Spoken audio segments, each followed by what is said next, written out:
দাদামণি আর পার্বতীদের বয়ানে প্রমাণ হয়েছে যে ও কিছু করেনি, ও নির্দোষ।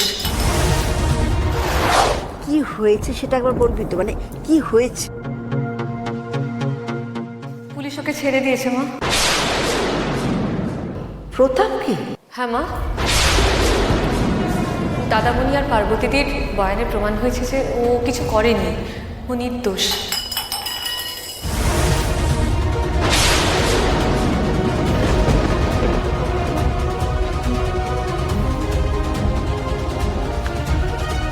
কি হয়েছে তোর?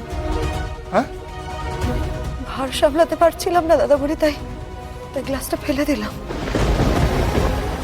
দাদামণি, তোমার এক বোনের ভার তো হালকা হয়ে গেল, আর আরেক বোনের ভার যে বেড়ে গেল। আজই ডাউনলোড করুন আর এনজয় করুন আপনার পছন্দের শো।